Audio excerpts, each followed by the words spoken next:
Hello, I'm Helen Allett from LSTM, and I'm going to be talking to you about emergency care for the newborn baby. So our learning outcomes are to review immediate care of the newborn and to recognise life-threatening conditions that can arise when babies are newly born, and to think about the techniques of resuscitation and treatment of life-threatening conditions so that we will end up becoming competent in these techniques. So before the baby's born, if possible, it's a good idea to review the maternal records so that you can identify particular risks to the newborn baby. For example, have the membranes been ruptured for a prolonged period of time?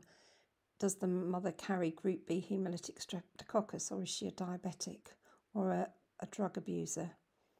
Is there any history of the baby having been small for dates during antenatal care? And there are others. So it's a good idea to have a good understanding of the background environment that this baby has been subject to leading up to the time of birth. And then we must be ready to resuscitate. So we have a resuscitation area, corner, table, call it what you will, and make sure that it's clean, well equipped and prepared for the baby. Review the partigraph so that you can see the fetal heart throughout the labour and how long the mother has been in labour and what her condition has been. Make sure that the environment is warm and draft free, that the windows are closed, that there are a couple of towels available for the baby and a hat, and then a shoulder roll should ventilation be required. And a suitable flat surface for resuscitation, preferably beside the mother. So if a baby's born and it appears to be well, it cries immediately after birth, then the mother is going to keep the baby with her. So we will dry the baby on the mother's abdomen whilst we're assessing breathing, colour and tone. And that's something you do as you dry the baby. If the baby's looking well, then we would like to delay cord clamping for between 1 and 3 minutes after the birth. It's very important to remove the wet towel and replace it with a warm dry towel, and try to maintain skin-to-skin contact between the baby and the mother's chest or abdomen. Put a hat on the baby's head because babies lose more heat from their head than any other part of their body. Give the mother support so that she's comfortable, and then encourage early breastfeeding. And the baby will automatically want to suckle if it's kept in skin-to-skin contact with the mother. You will see signs in a well baby that it's ready to feed not long after the birth. So we know that delayed cord clamping confers benefits to both term and preterm babies. This is because the baby will end up with a higher early haemoglobin concentration and a blood volume that's increased by 20 to 30%. The blood that's in the umbilical cord belongs to the baby, not the mother, and as much as possible we would like it to return to the baby before we cut off the supply line and clamp the cord. If we do this, then newborn iron reserves are increased for a long time, for up to 6 months after the birth. There's no difference in postpartum hemorrhage rates and no statistically significant increase in newborn jaundice. So at term, there is definite benefits in delayed cord clamping. And even in preterm babies, then additional blood can be provided to the baby, and fewer babies will end up needing transfusions because of anemia. They will have better circulatory stability, and there is reduced risk of intraventricular hemorrhage in premature newborns, and also risk reduction of necrotizing enterocolitis and of late onset sepsis. There may even be benefits in the extreme premature baby that is born before 30 weeks gestation. So as we deliver the baby and we dry it and we assess it, we want to find out if this baby is breathing spontaneously or crying. Of course, if it's crying, it has to be breathing spontaneously.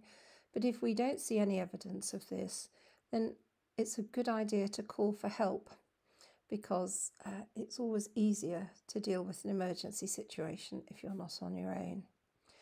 Note down the time or look at the clock to know where you're starting from time-wise, and wrap the baby in the dry towel and hat, but leave the chest visible so that you can look for chest movement as you resuscitate. So nowadays we follow the Helping Babies Breathe algorithm. This is much more simple than the old NLS algorithm. There's a lot less to remember, and there's a focus on ventilation. You will notice that the longer inflation breaths are no longer present, and that's because there's actually no scientific evidence that they improve outcomes. So is the baby breathing? So how do we know? So we look at the chest for chest rise, and we listen and feel for breath sounds. And then we need to, if we're not finding the baby breathing, the first thing that we want to do is to open the baby's airway. And to do that, we put its head in the sniffing or neutral position. So we're not either tilting the head too far back or not enough. This is because, unlike adults who have quite strong cartilaginous rings around their trachea, the baby's trachea has not matured to that extent and remains soft. And if you overextend the head, then you will find that you will squash the trachea and obscure the airway, just as much as if the head is not sufficiently extended. So this neutral position is very important.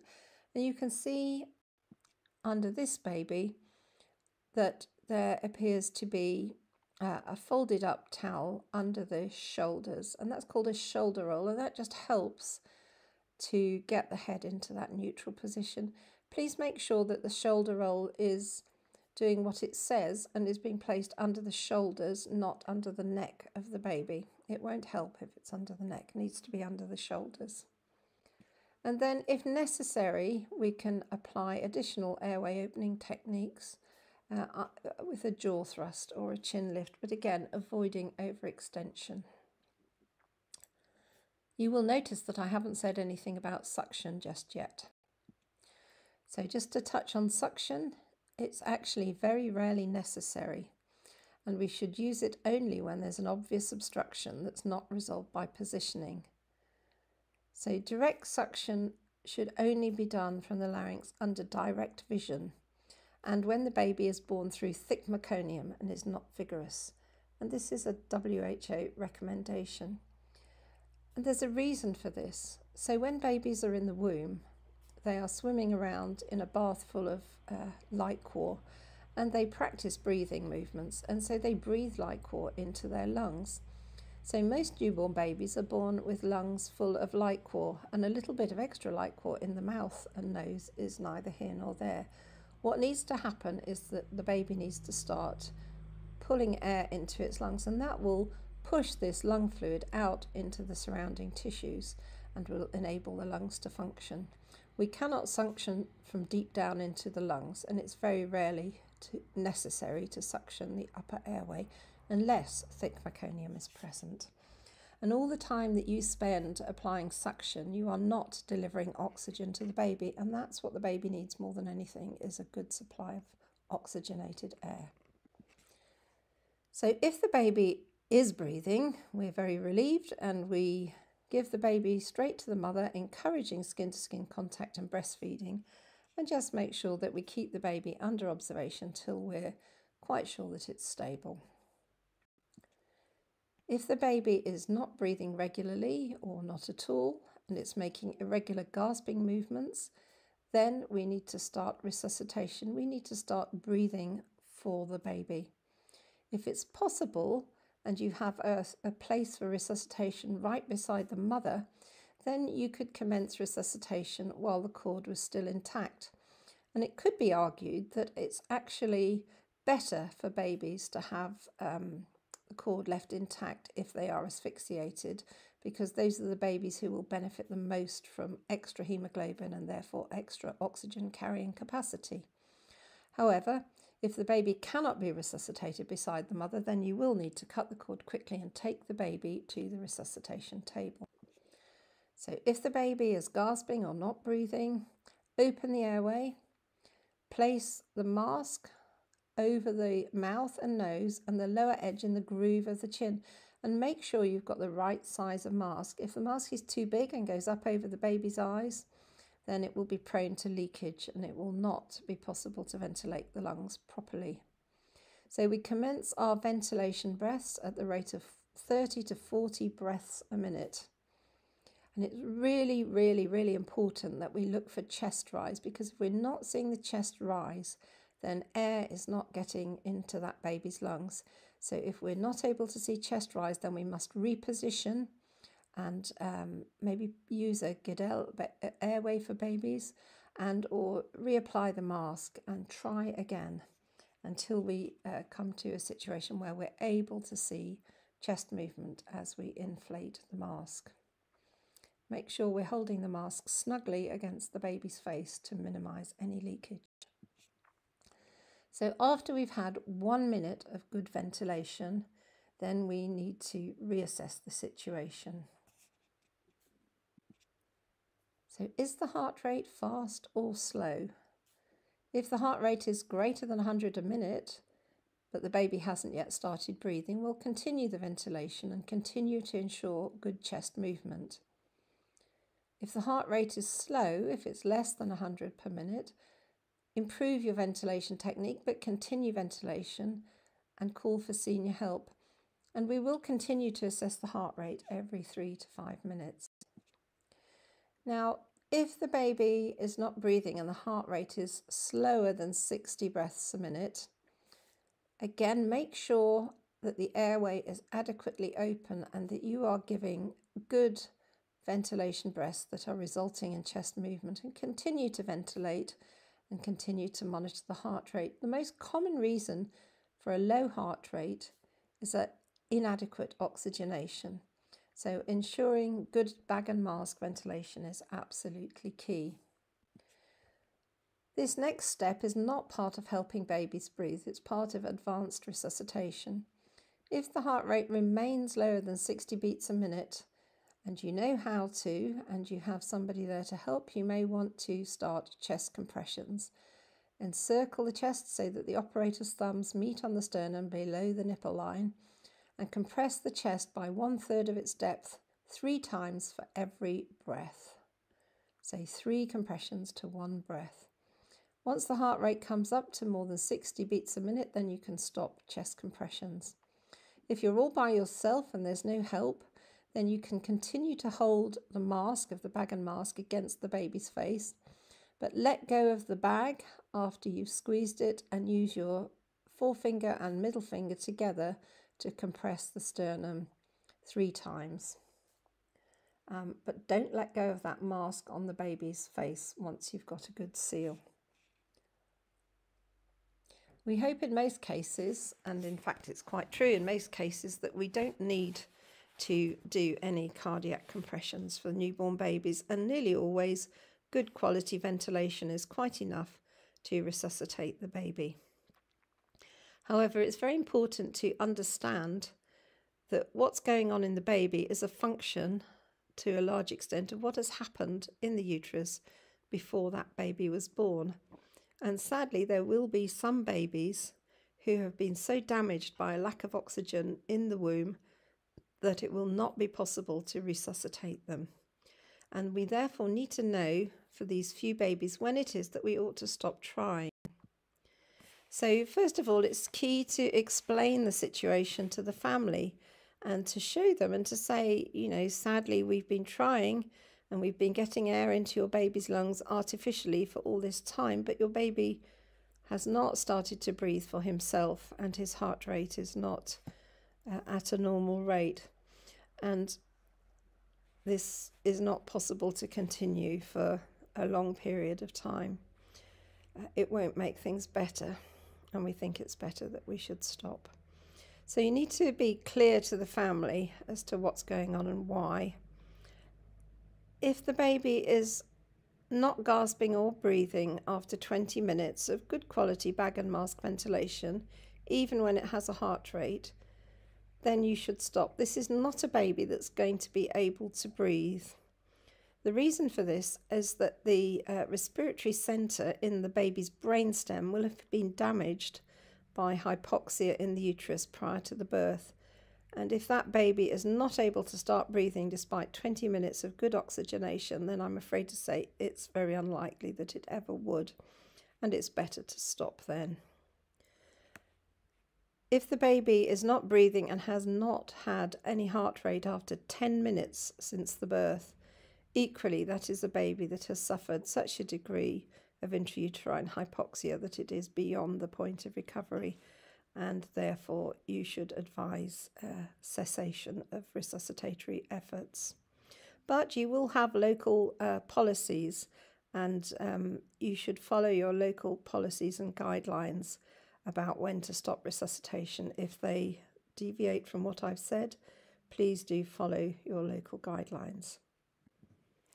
Just a quick word about neonatal hypothermia, because even in African countries that are quite warmer than many European countries, this is still a problem. And babies that are cold do not recover well. It's very difficult to resuscitate a hypoxic baby when it's cold.